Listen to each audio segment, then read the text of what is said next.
What's up, everyone, and welcome to this week's episode of the Pit Therapy Podcast with me, Trevor, and Kyle. Dude, What it do? we're like 6 weeks out from the last episode, and the last episode was you and Chris. Which, if we were going to take a break, I feel like was a pretty good one to end on because it was the stupid dad jokes. And I'm surprised we didn't lose like all of our followers with that episode. I mean, let's be honest. If anyone's listening these days, like, thank you, but Yeah. it's definitely slowed down.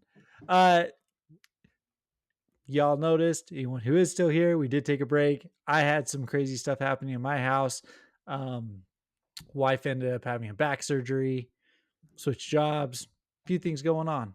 So I just had a hectic life going on, and then Kyle just sucks at doing this without me. I was just really lazy and took a little vacation for myself and probably should have done better about it. I don't know, man. Look, we've been doing this like 2 years now, right? And it's been very consistent. Been very consistent. Like So I was thinking about that. We're like 150 episodes into this in a 2-year period. Like we are still at least one a week, if not more. So yeah. So I was fine with taking a little break. It was nice. I mean, I did miss doing this. What's funny is like, I mean, I know you had a lot of stuff going on. I didn't really have a ton going on, but I know you had a lot of stuff going on. But like, we were all still talking to each other like nothing had changed. We just didn't really have time or the mental like capacity to jump on and do this. So that was the problem. Like, yeah, we don't get paid. We don't get paid. This is all just for us and for fun. And so it's like, whatever. But I'm glad to be back, dude. I've missed doing this.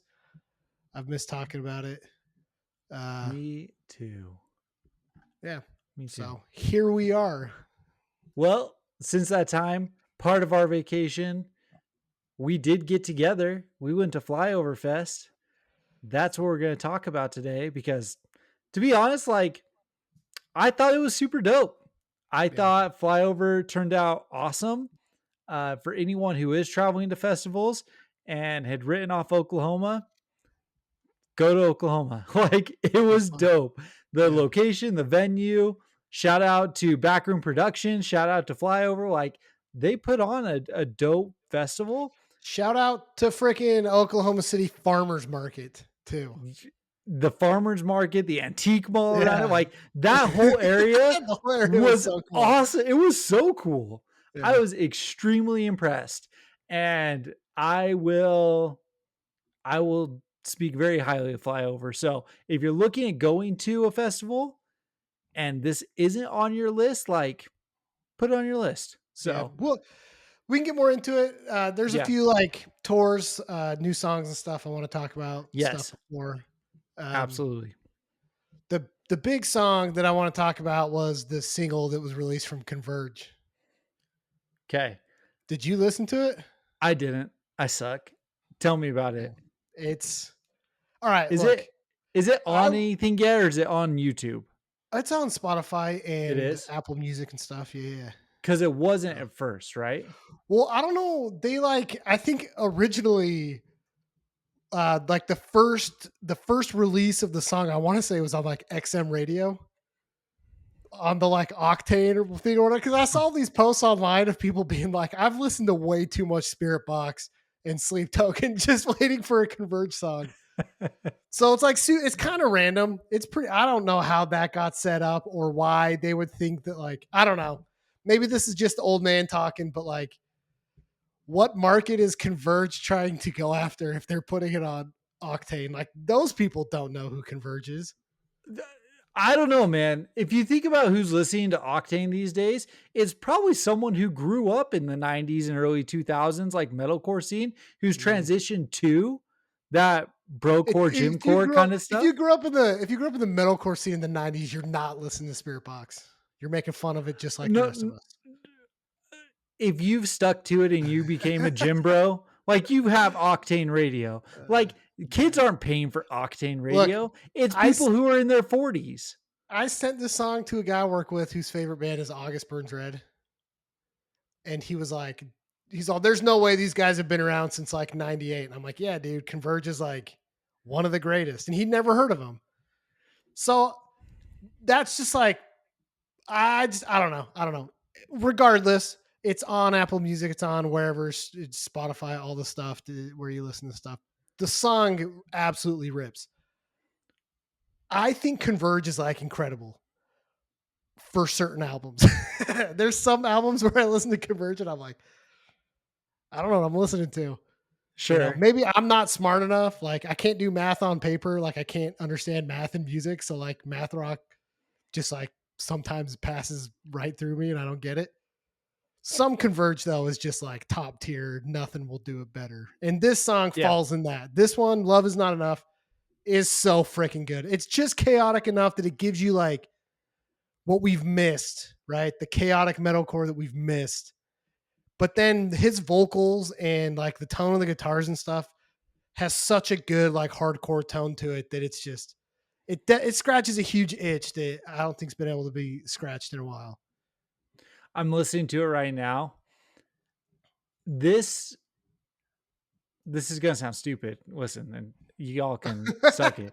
Uh, it feels very Every Time I Die. Like this is like what I would want like in a new Every Time I Die album. Like Yeah, it's almost that southern flair, but it's just a little bit chaotic enough kind of thing. But it's not the Better Lovers, it's not Many Eyes and kind of stuff. right. Like it is that prog rock Mhm. hardcore kind of thing, you know what I mean? Progressive stuff. It's dope. It's way dope. His It is. vocals sound great. It sounds so good. It Yeah. sounds so good. It's to me like I get where you're coming with the Every Time I Die stuff because the last riff, like the last breakdown, it's like like Yeah. you And know, like like leading into it. yeah.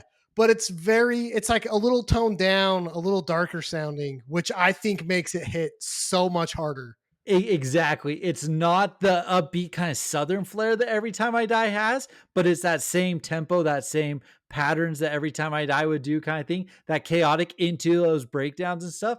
It's way dope. It's a Yeah. great song. I will say I think it's a little more like relentless and faster paced in the song than most like Every Time I Die songs. It just Well, Every from Time I start to Die finish, sings. right. Yeah, yeah. This song start to finish just felt like a bludgeoning to the head the entire time. Like it did not let up for 1 second the whole song and it was incredible. It was incredible. So where do you come down on Jane Doe? I think Jane Doe is not their best album, and I'll probably catch a lot of hate for that. I don't know. Actually, I don't know. I see people online talking about how Jane Doe's overrated, and I don't know. People think Jane Doe's like God's gift to Earth. I think No Heroes is better. So I mean, I don't know if everyone thinks it's God's gift to Earth. I think it just set the tempo for what metalcore could be and the sure, direction that everything after the early 2000s took, right? If you wanted to go with the crazy chaos kind of stuff, think Every Time I or not Every Time I Die, I just said them. I Wrestled a Bear Once has that chaotic stuff in there. You have that, or you can go like the heavier stuff. You had Norma Jean at this time who had all those albums and stuff, very influenced from this kind of stuff. But yeah, I mean, Jane Doe just set the tempo for what yeah, metalcore could be, and it had a little bit of everything. So you could pull from Jane Doe and really rip off the riffs, rip off the cadences, yeah. stuff like that. You know what I There's mean? just So there's just times in Jane Doe where I'm like, all right, like, can we just have like a little bit of structure? Like, does yeah, it have to just be noise this entire song? I don't know. I don't know. That's why I yeah, like No Heroes more, but it's fine. I mean, Jane Doe's great, but I don't yeah. know. No, I don't listen to a ton of Converge. Like I listen to Jane Doe enough because again, every time you reference one of these bands, it's like, okay, well, where did they come from? Jane Doe. You know what I Yeah, mean? yeah. Like there's just so much that ties back to it. So it is interesting. But anyways, what else you got in terms of new music and stuff that's coming out? Um, New music. I'm not sure. Do you have anything else on new music? Let me look. See what I Dude, missed. I have sucked so bad at keeping up on new music and stuff. Like you guys have been sending so much stuff into the chat and I straight up just don't listen to stuff right now. Like I suck. Uh So no, I don't have anything new. This is your segment. Give me the new stuff. You've been posting a ton. I know. A lot of Who it's been was like Texas who was bands. the Myth Carver? Oh yeah, Myth Carver. So that's a That was Texas one. band. Um, they're like a mix between like power metal and thrash. Like it's sick. So basically just thrash. Like old school Okay. thrash that doesn't scream, right? Like not crossover thrash, but like traditional thrash that's like the like really high pitched vocals, not screams, but just like singing that you get in like this stuff, you know?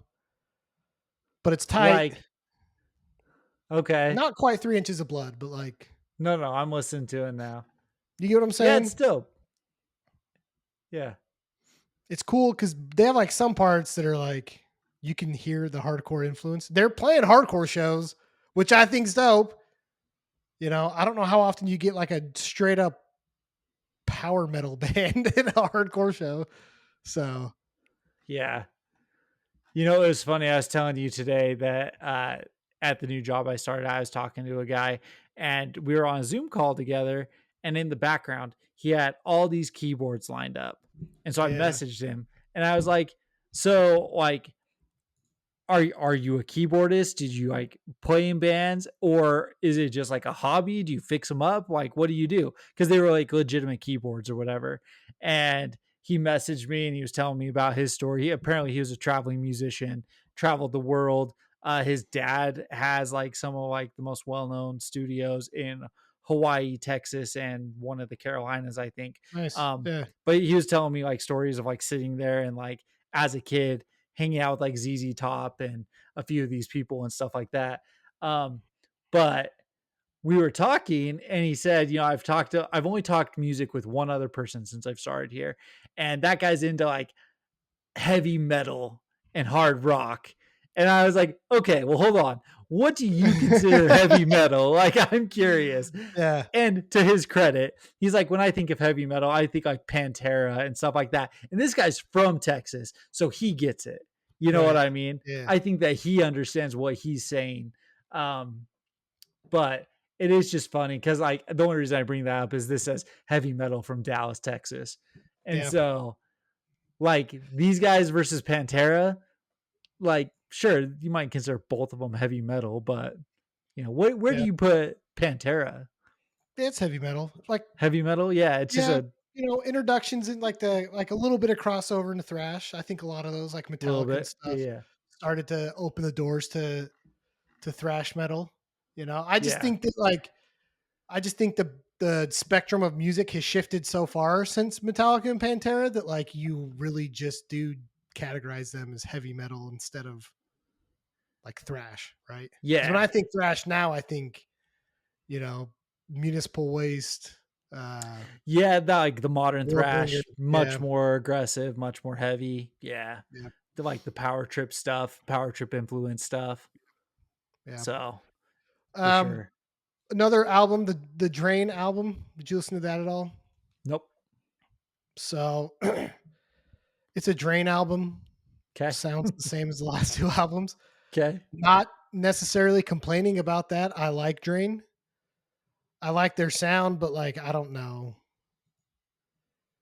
Not really much more they can do, I feel like, with their sound. But the album's good. Like you can listen to it and it's fun. They just dropped that tour, you know, with No Pressure, Yeah. Haywire, and Secret World, which is going to be super tight. I'm going to go to that in March. Yeah. I mean, I'm sure they're still. I haven't seen them in a couple years or whatever, but I'm sure they're still a blast to see live, and that tour looks like a ton of fun. And the album's cool. Like it's fine to listen to, you know. So I've been thinking about this because I've talked a lot of crap. It's damned if you do, damned if you don't, right? Hmm. Like you keep your sound the same, like screw you, like why aren't you evolving? I've heard this album 4 times from you Yeah. already.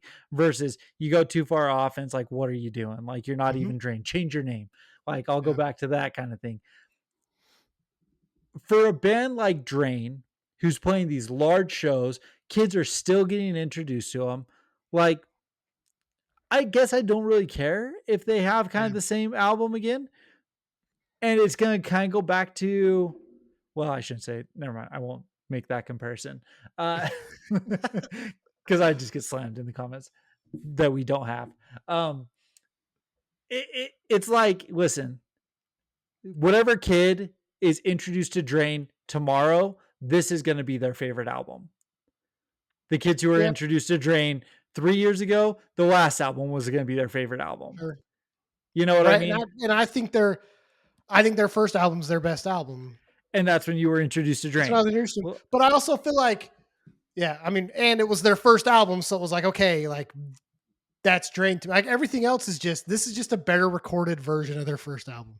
You know, yeah, yeah. the So, the thing about Drain though is like, where do they go from well, here? okay, but that's They're what gonna I'm end up like saying. Turnstile. They're gonna end up like But Turnstile. That's the only path, no, right? no, it's not. It's not. But that's what I'm saying. They're just going to What do they keep do then? rinse and repeat the same album over and over, and they're going to turn into a Kubla Khan, where it's the same album every single time. Oh, The way that it's going to get, like, they're going to continue to get engagement is they're going to keep bringing on different features that people like, and they're going to get drawn in crowds because of the features that they include and stuff like that. They're going to keep doing these awesome tours with no pressures and the story so far, neck yeah. deep, and all this stuff. They're going to get brought in based off of like their live performances and then the features on the album. The music's going to stay the same.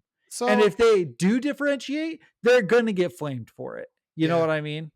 So like, well, I get what you're saying, and I agree to a certain extent. However, I do think there's a couple bands that have handled this popularity without necessarily selling out super hard. Because I feel like Scowl, like they completely changed their sound. Turnstile, obviously, everyone talks a ton of shit on them, and I don't know, rightfully so. I don't care. Um, I feel like Drain and Speed, and I know a lot of people talk crap on Speed too, but they have a new EP as well, by the way. But like, I'm not the biggest Speed fan, but I respect them for what they do and what they've like stayed true to. I mean, they've played these huge fests, but then they'll go play like a 150 cap room with no barricade. And Drain does the same thing too. You know, like you don't see Kubla Khan doing that anymore.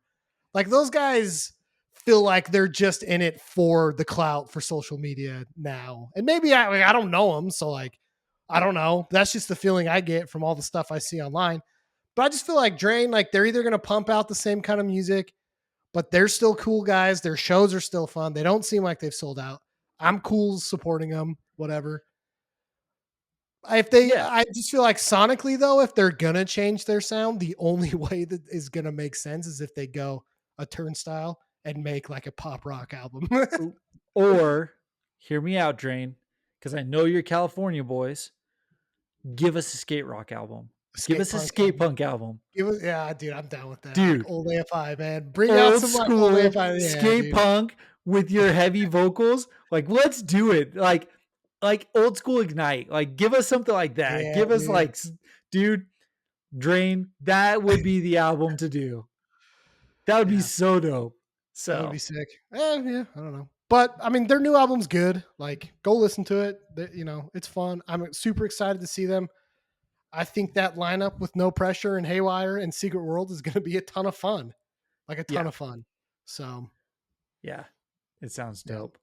Uh, One of the other tours that dropped was the Angel Dust one. okay, I was actually just gonna bring up our Salt Lake show for this. Okay, So it's coming through Salt Lake, March 27th. Angel Dust, Homefront, Odd Man Out, and Benton Acme. Is that who that is? I don't know. Benton Arme, whatever it is. I've never even heard of them. I haven't either. So Angel Dust going on tour. Yeah. So Can you see who's coming to the Dallas date for that? no, I'm looking at Wild West posting of it, Okay. so not I like the tried to find full. the Dallas information, but I think they're coming for that weekend. It's the like not safe weekend or whatever Oh, sick. festival thing they do. So I'm sure there'll be a bunch of other bands on it with them, but I don't know. You know, We'll have to see. speaking of Turnstile, Kilby Block Party got Turnstile to come out to Utah to play that little festival that they do. Which That's the Kilby crazy. Block Party's kind of turned into a thing. You know what I mean? They've had some, Yeah. like, Weezer, I think, was the headliner last year out here. So, but also to say Weezer was the headliner and Turnstile is the headliner this year, like, that should tell you something. You know what I mean? Like, Yeah. it's interesting. But Yeah. no, that was a pretty cool thing to see. That they got that, like, Utah is bringing them in for Yeah. their Like arguably one of the larger bands in the alternative music scene right now. You know, yeah, that's pretty cool. It's pretty yeah, cool. 100%. So, um, I there's been other like local shows announced, some of which are happening this weekend. So like this will be out after they've taken place. But yeah, I mean, you have anything else? No, I don't know, man. Like I got so loaded up on music before Flyover, and then after it was like I needed to detox a little bit after the weekend, and Sure. uh, I haven't listened to a lot of heavy stuff. What's the guy's name? Was it Benjamin Todd? Is that his name? The country guy. He's got new music. It's pretty good. You might like him. He's pretty cool. Uh, yeah, it's Benjamin Todd. Nick Shoulders, this guy from Arkansas. He's country. There's like some country stuff that dropped that was pretty cool. But Gotcha. Life Cycles from Texas has a new song. Oh yeah. Yeah, I saw They're that one. cool. I like those guys. I still need to see them, but I'll Yeah. figure it out. The one last show that I will mention, just because they're our homies and this means a lot to them.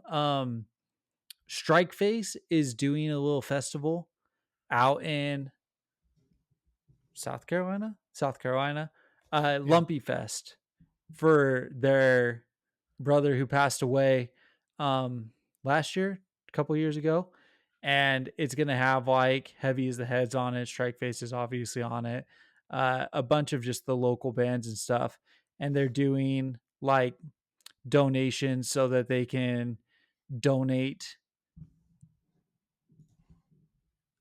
instruments and stuff to kids Oh, cool. and things like that. So if you have a few extra bucks, or if you want to contribute any way to the scene, like, go and check out Strike Face's page, or Gunner underscore tattooer. And there's a little thing on there for Lumpy Fest 2025 talking about what they're doing and how they're making this happen. So that's all I'll say about that. It's cool. Yeah. Yeah. Support them. So, Yes, sir. All right, let's talk about this. So, I mean, we kind of beat the horse dead when we were talking about going out to Flyover Fest. Uh, I thought it met all expectations. I do too. Like, I thought it was great. I thought it turned out great. The first night, I was a little worried. the the spot is in like a little strip mall between uh what Some laundry, laundromat laundromat, and like a Latin thrift American store. church. Yeah, it's like some weird Yeah, iglesia, right? Like some like church, Spanish church. it Yeah. was a little bit Oh, interesting pulling up.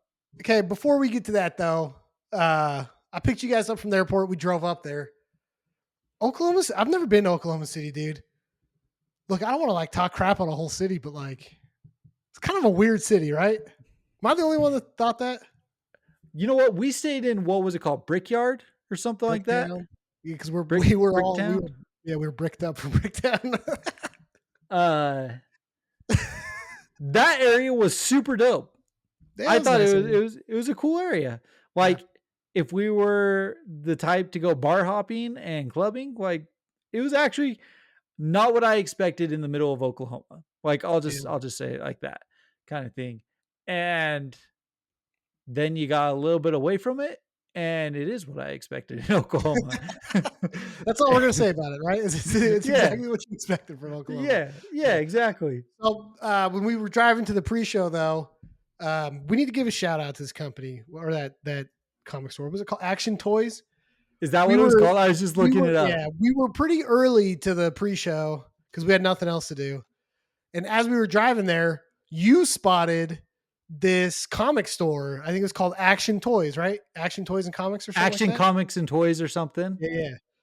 So we pull into the parking lot. It's like this, like super rundown strip mall area, right? Like, and here's the thing, black paper on all the windows Yeah. and like boarded up door.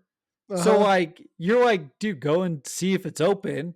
So I like get out of the car. I'm like walking in front. I'm like, I don't even know where the door is.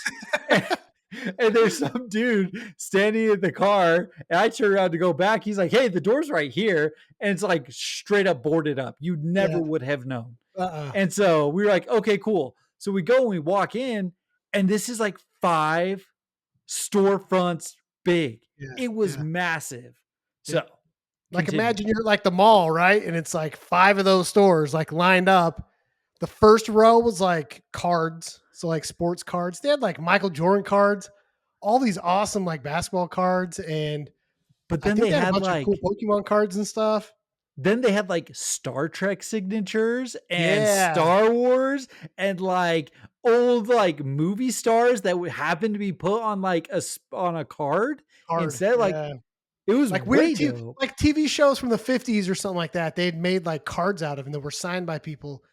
Yeah, that was awesome. And then like I don't remember like exactly what the rest were, but then you walk into the rest of these like storefront parts of this store, and it's just full of like every comic, every action figure, every like poster, video. Like they had old school video games from like the original Nintendo, like every console you could think of. Like they literally like we spent probably 2 hours in this store Oh yeah. just walking through everything. And they had like, I'm not kidding, everything you could think of like the 90s collectibles and up, like they had it. It was crazy. You had like He-Man Master of the Universe sets. You had like the Star Wars little figurines and stuff that you used to be able to buy the Millennium Falcon and like Yeah. keep them in and stuff. Like then again, you walked around the corner and it was hundreds of thousands of comic books, Yeah, probably. at least, because it was, think about this, it was what, probably 100 feet back, Yeah. Yeah, probably. 2 to 3 boxes deep, and Boxes stacked underneath. three boxes stacked underneath. Yep. So you're running like 100 feet back on 2 separate tables. So it was so many, and it Yeah. was incredible. Yeah. Like we just walked around Yeah. looking at like everything you could think of. They had all the like from the live action Ninja Turtle Yeah. movies. They had the action figures for those. Like I had those as a kid, dude. Like I remember playing with those as a kid and just absolutely loved them. They had like the Halo figurines. They had, I don't know, man. Like literally, they had everything you could think of. I think one of the coolest things was the Lord of the Rings figurines Oh, that's right. that were based off of the book interpretations. So these things came out before the movies were made. Yeah. So like Golem looked super like bug-eyed, creepy and stuff like that. And then it was who was it? Galadriel was Galadriel. the other Yeah. one. Yeah. And like, yeah, she had huge elf ears kind of thing. So Yeah. no, it was incredible. It was cool, man. It was like, and we're gonna probably talk about like the antique stuff at the farmers market, but like, I don't know, man. Like Oklahoma is just like a treasure trove of collectible stuff because like maybe people just don't go there enough to like buy it. I don't know. I don't know. But it's seriously one of the coolest stores in the middle of nowhere in like this not super nice part of town. And like Yeah. it was just the coolest thing I've walked into. The only thing I can think is just like stuff didn't sell and they would go buy out like box stores back in Yeah. like the 80s and 90s or something like that. That's the only way, because the amount of stuff that they had, we were talking about it and we said that there was probably 2 million bucks worth of stuff in there. There was probably more than that. Yeah, Like maybe. comic books alone were probably 2 million bucks. Like Yeah, with just the sheer volume they had. Like there was probably 5 million bucks worth of crap in this store. Like, and it probably. was awesome. Yeah, probably. So, I mean, there were comic books there that I saw that were going for like 150, 200 bucks. yeah. Same with some of the cards too, you know. Yeah. It's crazy. It's crazy. So, It was super cool. if you're going to the spot in Oklahoma City, it's just a little bit, what was it, south of there? I don't I don't know. It was I around. can't orient myself I know. in I can't either. I can't orient myself without mountains to the east. I So can't orient myself in Texas still, and I've been here 5 years, so yeah. I'm gonna say it was south just because we drove forward after that. So Yeah. uh, it was So, awesome. It was yeah, super cool. it was I would cool. gladly go back. Yeah, so yeah, then we went to the pre-show and, this little tiny venue, but it was a smaller, like, DIY venue than I thought that they would have had It for a ended up pre-show being of this magnitude. bigger though than what it looked like from the outside. Yeah, Like I and it felt good because like, it was super fun to be crammed in there to watch. So the bands that played the pre-show, we mentioned, X Weapon X, Mongrel, Contention, Fatal Realm, Holder, and Agony. Are we missing anyone? No, I think that was all of nope, them. that's it. Yeah, Agony kicked it off. But to see X Weapon X and Contention and Mongrel and stuff in this like packed in DIY venue was super tight. Like super tight. Yeah. No, it was so much fun. Uh I didn't really listen to Agony before going to this. Like I think I listened to one or two songs. Um but for them being the local opener, like set the tone super well. The Oklahoma scene, like they were moshing hard, man. We talked about this a little bit on the last episode we did before we went out there, and we were interested to see if it was going to be more like the moshing that happens at Furnace Fest or if it was going to be hard. People were throwing hard. Yeah. Like people were throwing hard, and a lot of that was set by the Oklahoma scene. Also throw in, the Missouri scene came up because a lot of the bands from like Springfield and stuff were playing this show.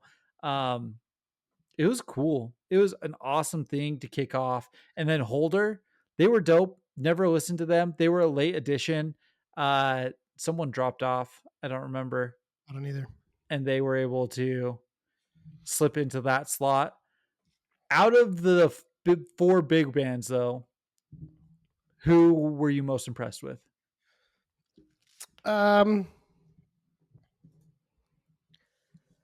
well, Contention was exactly how I thought they were going to be, which is a Yeah. good thing. I thought they were going to be super good, and they were. Mongrel was wild, dude. Yeah. Like those guys sounded so much more angry and mean in person, and it was like I think they were my favorite. Like they were musically my favorite set, but the X Weapon X set was the best set of the night. Yeah. So, and I'm not even that big of an X Weapon X fan. Their set was super cool. Yeah. And again, we're going to take crap for calling them X Weapon X instead of just Weapon X. But Well, don't put the X in front then if you don't want people calling you X Weapon X. God. Yeah.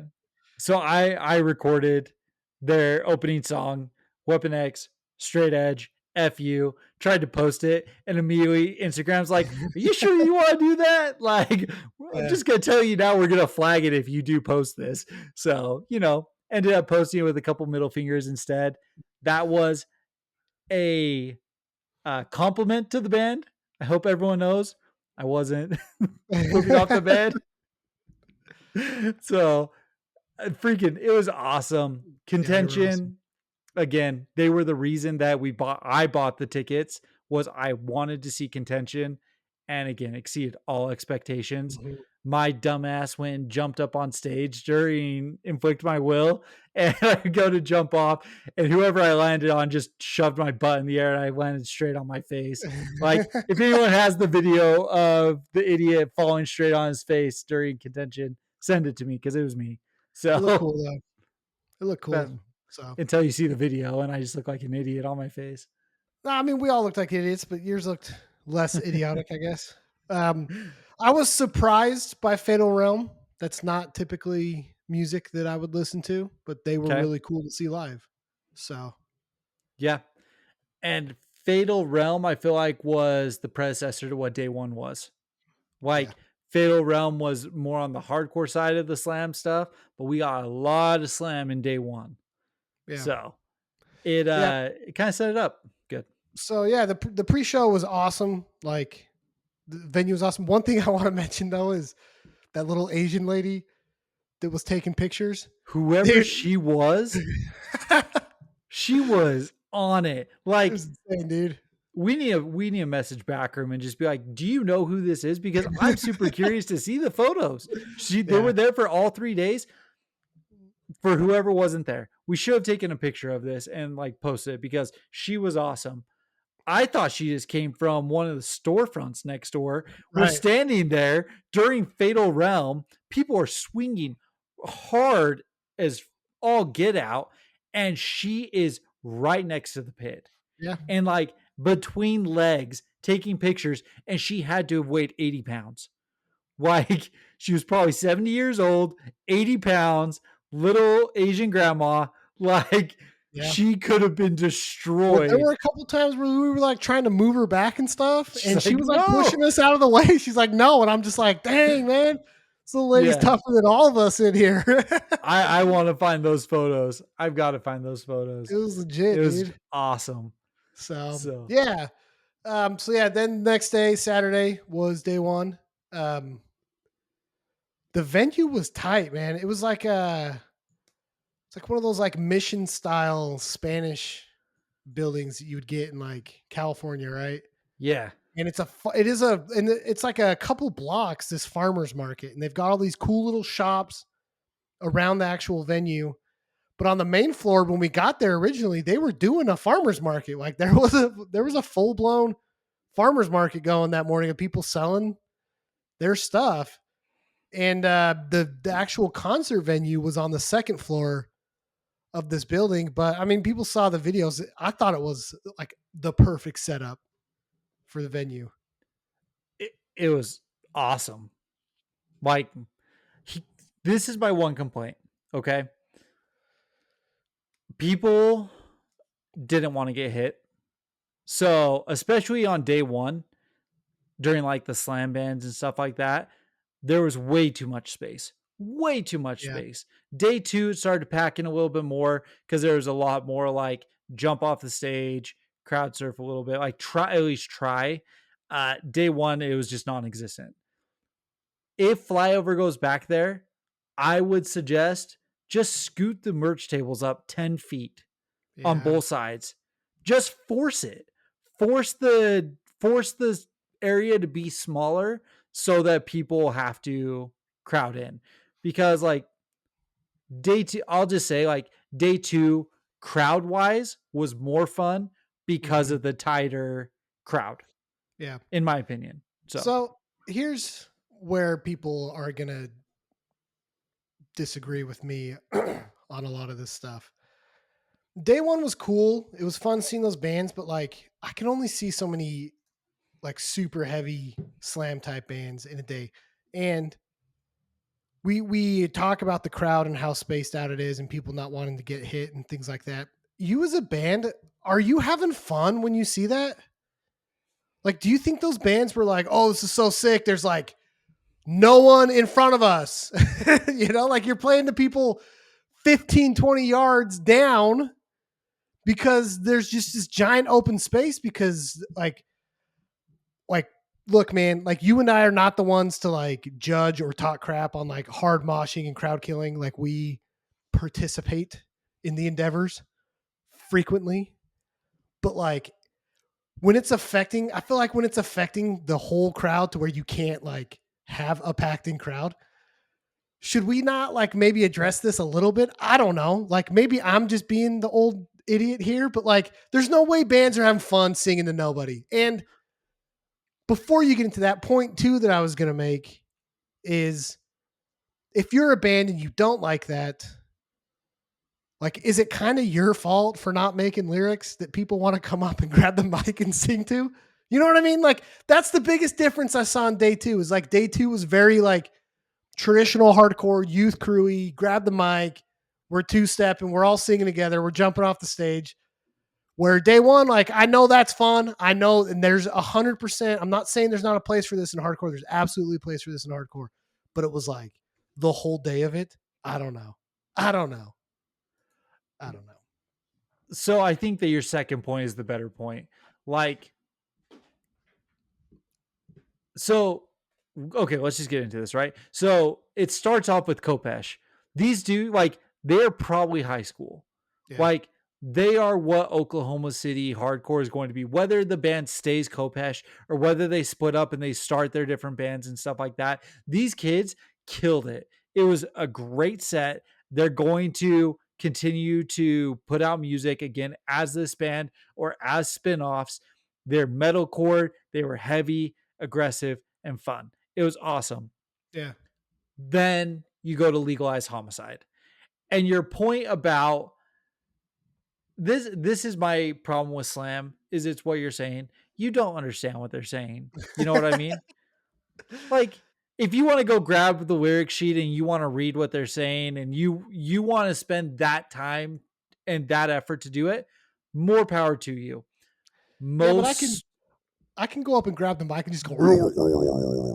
you can. You can. Absolutely.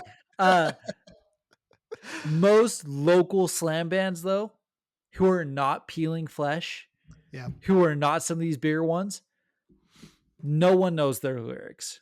Yeah. If they come up, they are coming up because they are friends of the band. No one else. You know Right. what I mean? So, and And do you, look, do you we're really not want to get hit to a band you're not a fan of or know the to lyrics to. to a band that that you're not trying to participate in some other way? You're just there standing and watching. Probably Yeah. not. So that's what I'm saying. If you tighten the space and tighten everything together, at least everyone who's moshing has to mosh into each other. And at least you Right. can hit each other. Well, You know what that's I like mean? that's okay. Two things. One, I wonder though if there were. I would like to know what the like projected numbers of people coming out to this were, and then how many people actually came. People that couldn't come because of the shutdown, stupid government, flight issues. The economy sucks right now. I know that Flyover was like posting a bunch of stuff to like try and get people. I think they kind of knew that it wasn't gonna pack out. I'm not. This isn't necessarily just a problem with Flyover. I've been to plenty of shows in the last few years where it's like you get the huge horseshoe pit in front of the band, and it's like everybody's just packed on the back. Like those aren't the shows like we grew up going to. You know what I mean? Yeah. Like it used to be packed. Like you would have a spot with a pit, and like it was still aggressive, and we'd still swing into each other, and we'd still get the crowd kill and all the stuff these kids say is fun today. But like there was still 4 or 5 rows of people up front trying to grab the mic, trying to sing, trying to be involved. And it's like that to me feels like a way more engaged, fun crowd than like this giant 50-foot horseshoe in front of this huge stage and everyone in the back. Like there were more people behind the sound booth Right. than there were in front of it. And it's like, I feel like that's a bigger reflection on the problems that like we've created in the scene. Whether it is just like the crowd killings getting like kind of gimmicky and cheesy now and ruining like, and when I say crowd, I'm not talking about like moshing hard. I'm saying that like jumping 3 rows in and hitting people. Like there's a time and a place for that. Cool. But like every single band got up there and was like, move up. Every Yeah. single band was like, move up. Every single one of them. I don't think there was a single band that didn't get up there and say, move up. 4 people would move up. And The then maybe slam turn band around would and come walk out back. and then everyone would turn around and walk away. And it's like, there's no way they're having fun with that, you know? Yeah. Yeah. Listen. Now, a band like Sanction, okay, a band like Sanction where like people were there to see Sanction and mosh for Sanction, like I get it, man. Like that pit's going to be huge because number wise, there's going to be more people moshing. I completely understand that. But like when Legalized Homicide played and there was like 30 of us in the crowd and it's still like there's not even a wall to jump into from the mosh pit. Like there's no one Right. there. Like pack it in, you know? I don't know. I don't know. Right. This is old man yells at cloud type stuff, but yeah. Right. And here's the thing is we're not even yelling at like the band itself. It was like, unfortunately, like the crowd just the venue was too big for these early bands. Yeah. Like and that's what was hard. You know what I mean? So hopefully there's a way that like they can funnel some of that or control some of that to forcefully restrict the area and maybe it increases like just that volume, that density. So at Yeah. least there's some stuff going on. Now that being said, like here's my thing. I've always had issues with putting your back on the crowd, like literally on the crowd, and swinging as hard as you can, like 3 times right into the face of the crowd. Because then they Mhm. turn around and walk away too. Like you can mosh freaking hard, and maybe the last time you throw, you're throwing and you're catching someone in the crowd, but there's like an attention and what's the word? Like a sure. Intentionality to it right now that I think is a little bit off-putting to a lot of people. And everyone's gonna be like, crowd killing's been around since the 80s, since the 90s. I get it. It's it's not what's happening today. Well, and I again, feel like like. this is the point I'm making because again, like I don't care. Like some scenes, like sure, run through to 3 rows into the crowd and punch people. I don't care if that's what your scene's cool with. But like when there's literally a 30-foot space that nobody will stand in to watch a band and the bands are complaining about it, like that's got to expose a little bit of a problem with what's going on. And maybe it was just Flyover Fest because they didn't have enough people. Because you do see the crowds at like Tied Down or Sound and Fury, and it looks a little more packed. I've never been there, so I don't know if it's Yeah. a smaller venue. I don't know if they've pushed it in a little more, so it's feels more packed in.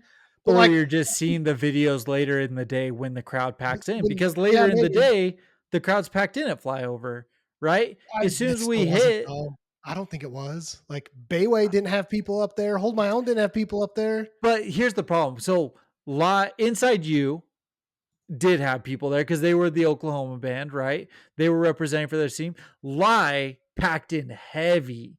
Lie was pretty thick. And then you don't think so? I feel like if No, you go and look at our live video, I feel like it was a pretty thick crowd. And everyone then kind of went and grabbed dinner during Bayway, Hold My Own, and Gridiron yeah, because they were waiting for Judge, Sanction, and Peeling Flesh. That's kind of the way that I saw the day go. It was yeah. just it was interesting. Yeah. It was really So I don't interesting. know. That was like there were two things that bugged me about Flyover. That was one. The other one was I didn't feel like there were enough food options during the day. Which Except, we messed however, we messed up. messed up because Rift Valley Tacos from South Texas, vegan tacos. Shout out to you guys. Some of the best tacos I've ever had. If you are a festival, especially in the hardcore scene that values, the vegan values and stuff like that, fly Rift Valley Tacos out. Yeah, I don't for care how real. much it costs. Like, fly Rift Valley Tacos out. They were insanely good. It was awesome. You And would we have messed up. We you'd have didn't no get it idea day one. you'd have no idea that they were vegan tacos. The texture of it was like not that off, and the flavor was spectacular. I don't know. I'm not vegan. I would eat these tacos every single day. Every single Yeah, day I would eat these tacos. They were that good. So shout out to them. absolutely. Absolutely. Um, so all right. I mean, we don't really need to go through every single band like day one and stuff. Who are your like who stood out to you day one? Okay. So I actually took a few notes of both days. Starting out with Kopesh, like I said, they're the future of Oklahoma hardcore metalcore. Like those kids, they were awesome. They killed it. Uh Lower Heaven was incredible. And I will say, I've gone back even this morning. I was listening to their recordings. Go see Lower Heaven in person because Lower Heaven's set was phenomenal. They were up there. Um, they've got an anti-religious view kind of thing, and uh, it was it was interesting hearing that. Not because, like, again, take religion out of hardcore, take religion out of everything. Like, whatever you believe in personally, like, who cares? Like, do your thing, kind of thing. But listen, Lower Heaven, you had one of the best sets of the day. It felt like you listened to the Hard Lord podcast with Davey Havoc. Like that Yeah, was the way that I felt. But I thought it was incredible. I thought they were great. Let's see. Beyond all doubt. they were Beyond good. all doubt. Phenomenal. They brought up from Utah. Jaws was out there. She does Jaws Presents. Absolutely phenomenal. She went up, she did a guest spot with them. It was super fun. And then the best shirtless band out right now, the Boys in Mask. Like their set, I was so bummed out. Like day one, like there wasn't big crowds until later in the day. They put on a sick show, and their sound was great. Their new album is incredible. Their song "Scar Tissue" is everything that I want in a hardcore song. It was fast, aggressive up front with a good breakdown at the end, and it's 1 minute long. Yeah. You cannot get better than that. So I'm all for that. And then to top it off, I thought Sanction was the best set of the night. Shout out to Weapon X really quick. Trey, David, and Isaac hung around for day one. I saw David moshing. I saw Trey singing along, and Isaac jumped up on stage and did guest vocals with Sanction, and it was phenomenal. It was so sick. Like those guys, for being in Knocked Loose and some of these bigger bands and stuff, you want to talk about someone who's still putting out for the scene. Mhm. Like you mentioned, Speed at the first of this, who'll Yeah. go and play like 150 cap room. To watch them support, like it wasn't just the big bands, it wasn't just Sanction. Like I'm pretty sure David was for Intervision, I think is the band that he was moshing for. Yeah. Like, or it might have been Gargoyle, one of those ones. But it was awesome. It was incredible. And so, yeah, those were the ones that really caught my attention. What about you? Um, I thought Intervision was great. I thought Beyond All Doubt was great. I thought Move had a really fun set. And Oh then yeah. I'm not a fan of their music because I'm not a new metal fan. But when I watched them, I was like, I get where the kids are coming from. Like their set was super fun. Like you might not like the music, but like when you watch them, and I think you said it best, like their set translated really well to this like big stage. I Yeah. don't know if being in like a DIY basement show or something with them, if it hits the same. I don't know. I haven't seen live outside of that, but like I thought their set was a ton of fun, like a ton of Yeah. fun. I don't know if you're in a basement sambaing with your 30 friends kind of thing. Like, Yeah. So it was, yeah, their set was a ton of fun. Bayway's set was super fun. Their singer is just hilarious. He was a great time. And then Judge, dude. Like highlight of basically the whole festival for me was seeing Judge. And then the guy from Texas that yeah, like so he was I don't know what happened. He says he put like his fanny pack or whatever that had a bunch of money in it on like the side and some dude grabbed it. And the guy from Texas like grabbed that guy and just like cleared him bull out. rushed him. Bull rushed him and cleared him out. And Mike from Judge is like, "Hey, tough guy." Dude, I was laughing so hard because I was standing right next to this dude. And like, and I talked to him after and he was like, "Yeah, I went up and talked to Mike and we're cool. Like, it was fine." But it just, it just made me laugh, dude. See like old Mike from Judge up there calling this other like 50-year-old dude like a tough guy. I don't know. It was funny. But Judge's set was like top notch, man. That was so much fun. Like, it was so much fun to see him. I love Judge. So it was cool. Okay. Listen, I'm going to take a lot of shit for this. Musically, Judge was phenomenal. Mike is losing it a bit.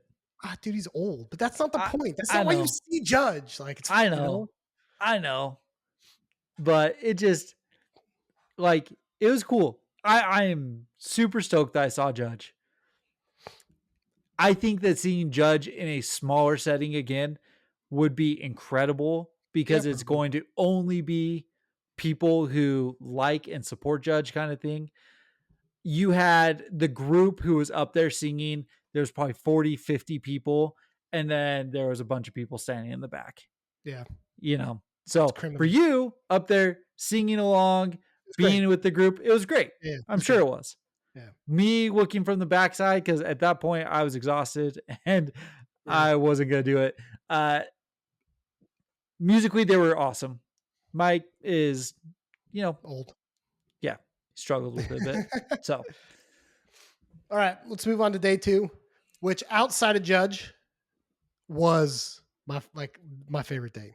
You know, um, I was exhausted though. I don't know, man. I just we're getting It old. was tough. I've been sick this last week. I was like a sinus infection. I wonder though if I was like already kind of coming down with something, and like I just was so tired all weekend. I was just tired standing on day two, dude. It was rough. It was rough, but the bands on day two, like straight through, were awesome. This is, I mean, people that have listened to this understand where I'm at musically and the type of hardcore that I like. I mean, I'm wearing a With Honor shirt, so like day two was very much more in that vein, fast youth crew type hardcore. Um, a couple a couple, I don't know, metallic hardcore bands thrown in there with like Realms of Death and Paradise and stuff. But Yeah. I thought day two musically was way more fun than day one for me. Yeah. Uh, I don't know, man. Like, I probably I probably enjoyed day two a little bit more, but I think that the highlight sets of day one might Mm. have been a little bit better for me. Um, Outside of like very few. It's just hard for me to say because like so time theft and then it went to if it rains, but if it rains only played a couple songs and then brought out Neolithic. Mm-hmm. So it's a different vocalist, but basically with the If It Rains band. And Neolithic was awesome. Like they came out with a Black Sabbath War Yeah. Pig sound. It was so cool. It was Yeah. awesome. It just set it off so well. And that ended up being like one of my favorite sets was this Cool. Neolithic, like 3 songs. It was Yeah. great. But then you go to like What Counts, Volition was Volition was so awesome. cool. Yeah. Volition was awesome. And then the boys in DEF CON 1, DEFCON 1. right? Shout out Foz, man. Yeah. Shout out Foz. Like Foz freaking set up a DEF CON 1 Instagram so I don't keep tagging the wrong thing. So Yeah. it was great. But straight up, like day two had a lot of like the homies and stuff like that. Walking in and seeing the guys from Realms of Death, like grabbing Josh and giving him a big hug. I've only met him once before, and that dude is like absolutely love Josh. And then Yeah. meeting Sam and stuff like that, and just sitting there and just talking and just again down to earth, real people. It was just fun. And then being Yeah. able to watch them, like watching people just hits differently. It really Yeah. does. Yeah. Yeah. Absolutely agree to that. Which, I mean, DEFCON 1 sounded amazing. Because the only other time I saw them was in that like rundown bar that we saw Yeah. Die Young at. And so that, which was super fun to see them in there. But like some of these bands, when you get like a better sound system, like you really start to hear what the band's about, And I feel like you got that a little more with DEFCON 1. Yeah. Not as many people there for him as I would have liked, and you know, but I thought sonically like they were a ton of fun to listen to, and it was very different. Even with the stuff on day two, I thought DEFCON 1 still has kind of its like unique, more on the like punk side sound of Yeah. stuff, and it was fun. But dude, Realms of Death is so good. Yeah. I know we're like friends with them, so like it's easy for us to say that, but like, man, go listen to Realms of Death if you guys haven't. We've talked about them on the pod. They're so good live. And Like they're listen, so good. They're so tight. Like, yeah. these aren't people we've known forever. Right. Like we met Josh once May of this in year. May, and we started listening to Realms then. Like we we were fans of Realms of Death before we became friends with these guys. Like Yeah. in all honesty, you know what I mean? So like it's incredible. That last album is so good, and it sounds like they're gearing up to go into the recording studio. I think they said what February, I Yeah, think is something like what they're that. planning. Yeah. So and Um, then they're gonna tour 26. It sounds like so. that's what they were saying. So look out for them. But Paradise was sick. Man, they sounded good too. Like they're a fun band to see. I've seen them a couple times now. They're awesome. And then the Sissy Boys and Firestarter, they got called out by Fiddlehead for like to give props to, like to get props from Pat Flynn. Like you're doing something right, you know? Yeah. Yeah. So I mean, we didn't see the Sissy Boys. Like, our buddy Chris did. Like, if yeah. you're curious about the Sissy Boys, I message Chris, chicken and waffles. Uh, apparently their set was super awesome. Yeah. And what like Pat was saying is like, you just can't take yourself so serious. You know what I mean? Like there's a tough guy mentality, and then there's a band that calls themselves the Sissy Boys, who gets up there, they play dope ass music, and then they go crazy at the end where it sounds like they just kind of threw their instruments and were like come and grab things, and people were just picking up random things and just like it probably looks like toddlers up there just like hitting Yeah. shit like Yeah. but like it sounds like it was way dope. I'm bummed. They've rolled through a couple of times. I haven't seen them, Mhm. and I had to go sit down uh, at that Yeah. point because I had to see Firestarter. I caught Firestarter here with Time Heist last year, and Firestarter is dope. Yeah. Old school youth crew sound. It's just phenomenal. California straight edge. It was awesome. And them going into so this is where stuff started getting mixed up, right? Did it go to Cosmic Joke or did it go to Free for All? I think it went free for all. It went Free for All, right? Yeah. And I thought Free for Or All did it go set. prevention? No, Prevention was later. Okay. Prevention was later because we stayed. I went You went off free for Firestarter. prevention. I think it just flipped. I think it went Free for All, Cosmic Joke, and then Okay. Prevention. I think is what happened. Or Okay. and then Agony because they replaced Oh, yeah. Candy. Yeah. Free for All was dope. Super cool. But Cosmic Joke, man, dude, They're so much fun. for them to be up there and like, listen, how many people have actually heard the term skanking who's under the age of 25? Like Like, it's like not a thing anymore, you know? no. And Cosmic Joke's up there, like, telling people to skink and stuff like Yeah. that. And I was I loving mean, it, man. that's all a two-step is, you know? It's Yeah, just a more skink aggressive and skank. hardcore music. Yeah. Yeah, yeah, yeah. Dude, They were I they loved were it. so good though. Like their set sounded so good. And probably the least heavy band outside of John Moreland of the night, or at least the whole festival. But I thought their energy was great. I thought they killed it. Yeah. Money? We didn't watch Money, but I don't think Money is that heavy. I think they're kind of Okay. alt, grungy kind of Mhm. thing. But I mean, Cosmic Joke was much more punky, probably, is probably the way to say it. So, Yeah. like, They you have want parts you can skank to. We're just gonna put it that way. If you want to, I yeah, mean, if you haven't listened to Cosmic Joke, I don't know what you're doing because they are great yeah, and decently big now. absolutely awesome. Absolutely awesome. And then we hit the main bands of the night. And I will say the last 5 bands or 6 bands, every single one was incredible.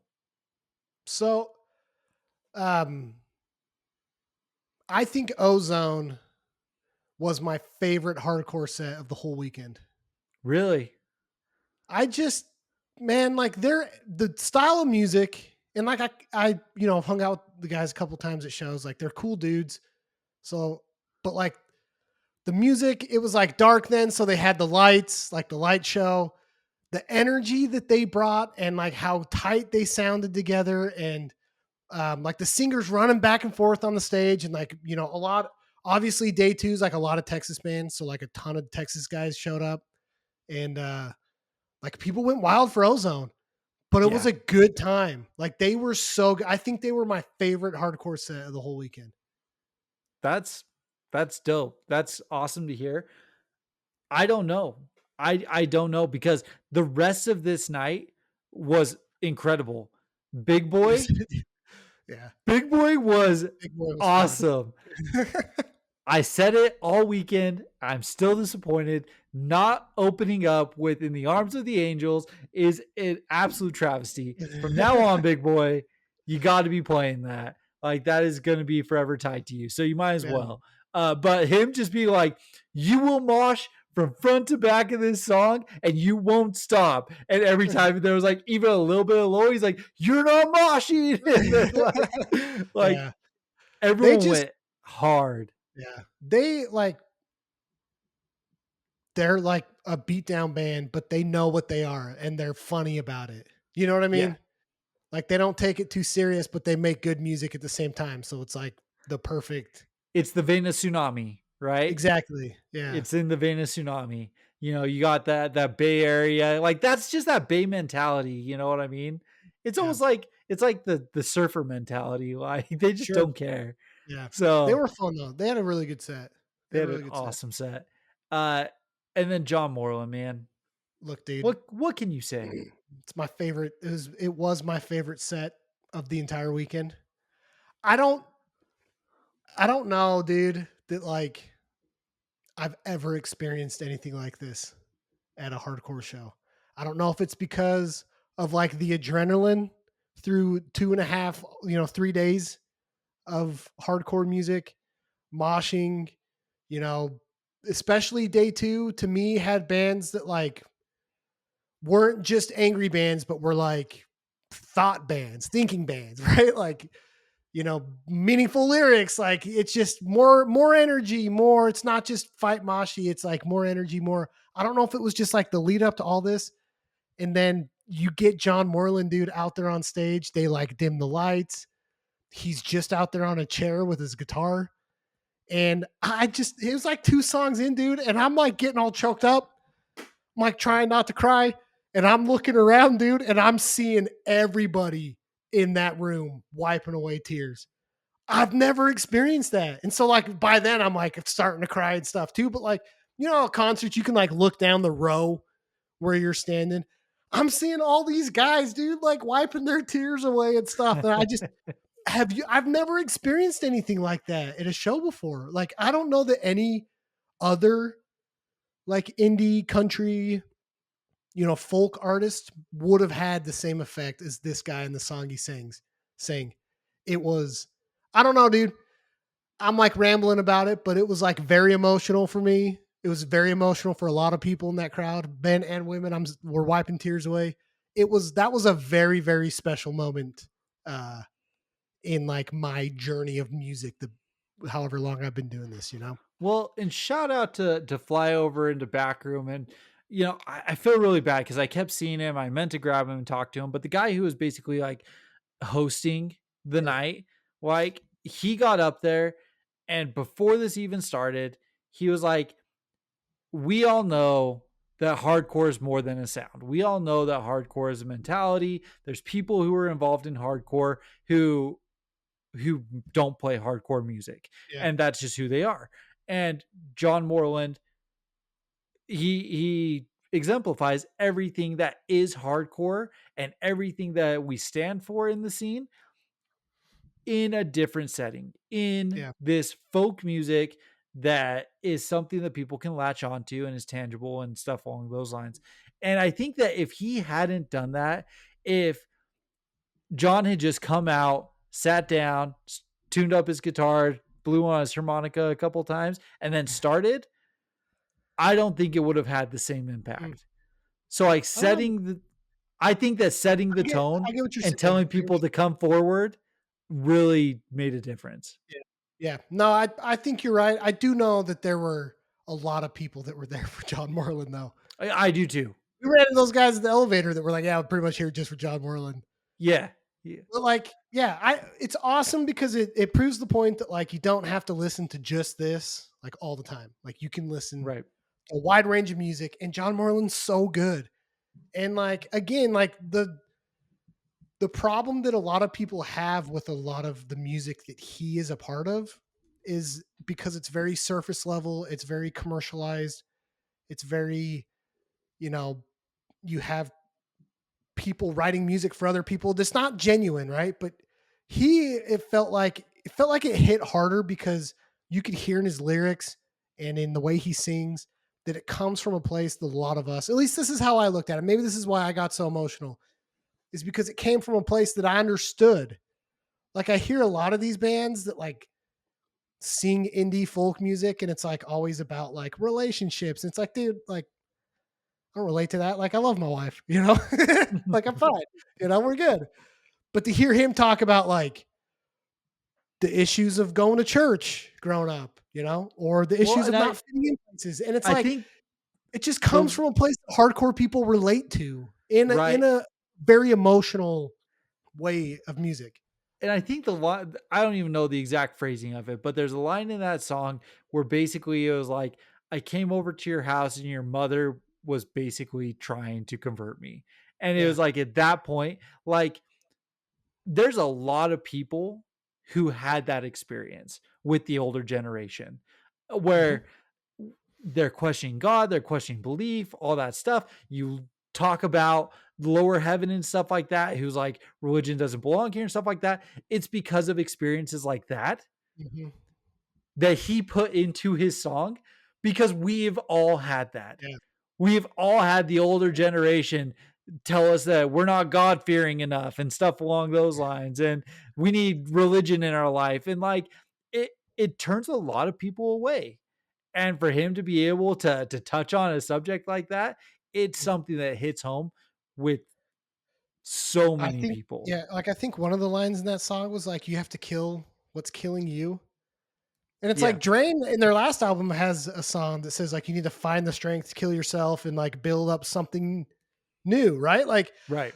Like there's two opposite spectrums of like music, but singing about the same concept of like, and that's a very big thing in like straight edge and hardcore is like, we're not going to let the world and the pressures and the worldliness of stuff kill us, right? Like we're going to be better. And it's like, so I think that's why it hits so hard. It's like we have this emotional weekend of high energy. And then to hear him in a very emotional, low energy, but like high feeling time. I don't know how to Yeah. say it. Dude.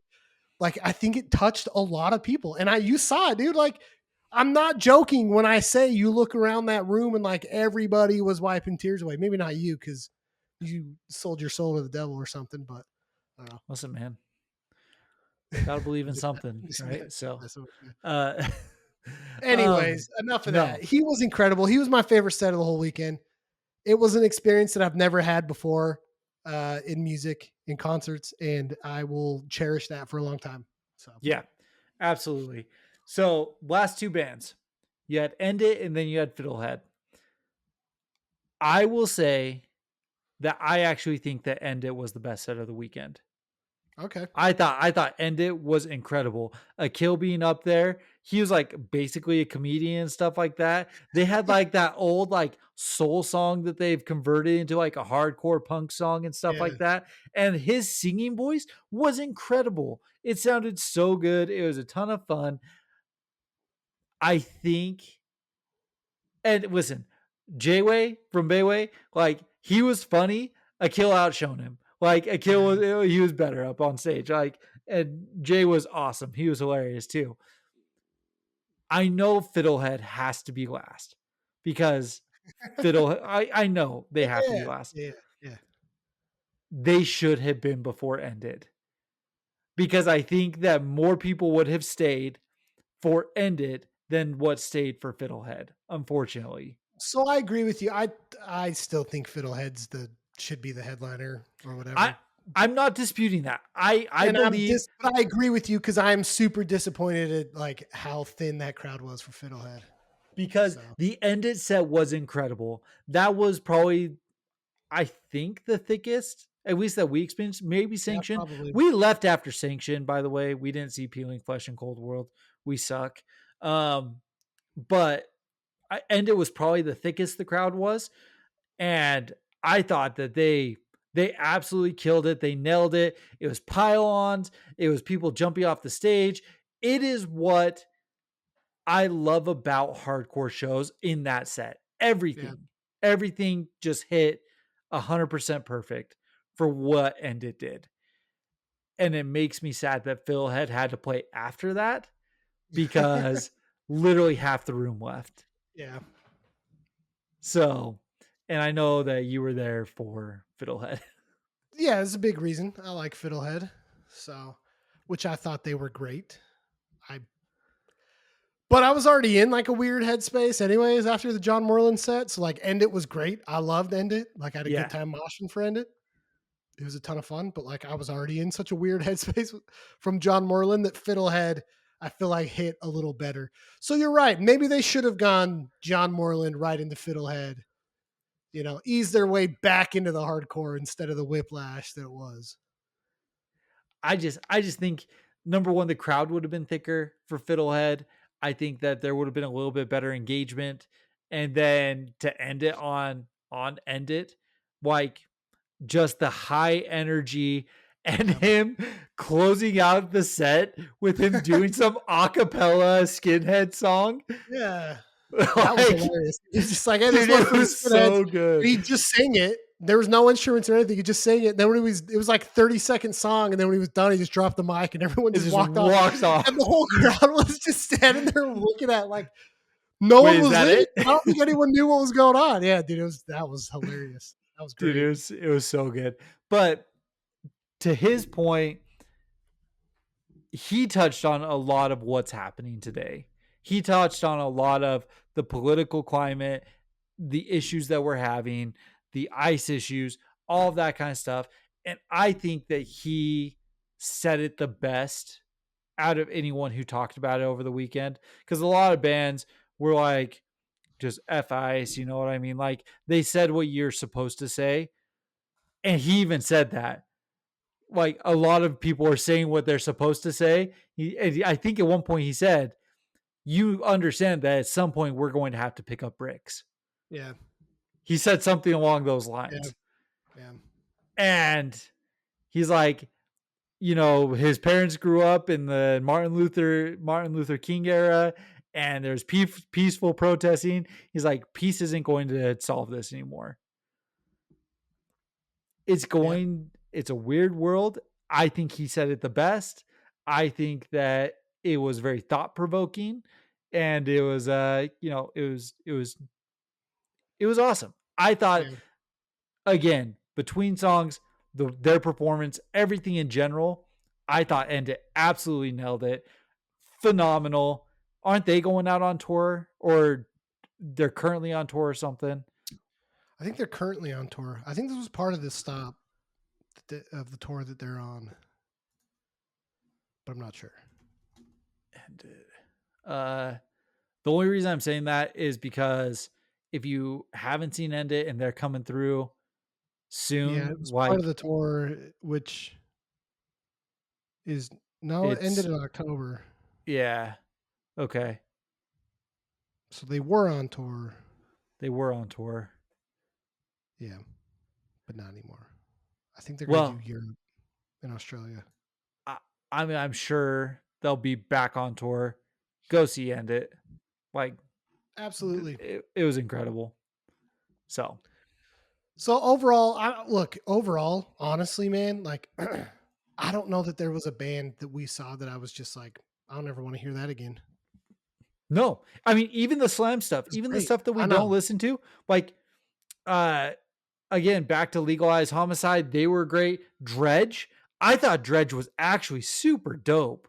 Like, it's too bad that like people don't just want to get punched. You know what I mean? like, Yeah. that's what's too bad about it. Because their music, their set, their performance, everything about it was awesome. They were great. People Yeah. just don't want to get hit. It was a great festival, man. I'm super glad we did it. Um, honestly, it might be, I mean, it's not that bad of a drive for me and it's not that expensive, like compared to some of the other fests. Like, it might be something I'm going to regularly, honestly, if I can.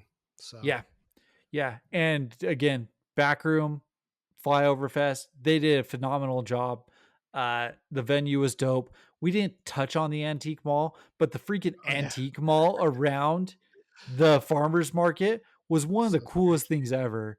yeah, but it Like, also kind of felt like we were trapped in the Twilight Zone and we're about to get skinned in it. But that added to like the funness of it, you know? I agree. I agree. So listen, anyone who's listening to this, if you've done Sound and Fury, if you've done Furnace Fest, if you've done Tie Down, if you've done them all, and you're just like, I don't know if I want to do that again, Look at go. Flyover. Go to Flyover. It was freaking dope. Yeah. Shout out to Oklahoma Hardcore. I think that their scene is awesome. And I'm actually super pumped to see what else comes out of there because every band that I heard that was an Oklahoma band, they were sick. They were Yeah. awesome. So Agreed. shout out to these guys. Agreed. So Dope. that's all I got, man. Glad that we could jump onto this again. Yeah. We're going into the holidays. Maybe this is the last episode for a few more months. Hopefully not. But no, we're gonna get back to some regular episodes. We had set up a lot of or talked to people about jumping on for interviews and stuff, and then just sucked and fell apart. But we're gonna get back to it. If there's new music coming out, if your band's putting out music or anything like that, send it to us. We're loving all of that kind of stuff. Uh, if you're in a band interested in chatting with us, shoot us a message. We'll see. See if we Yeah. don't have time to connect with you. So, but yeah, Cool. this was fun. Yep. This was fun. So All right. back to business, man. Back to business. All right. Okay. See ya. Peace.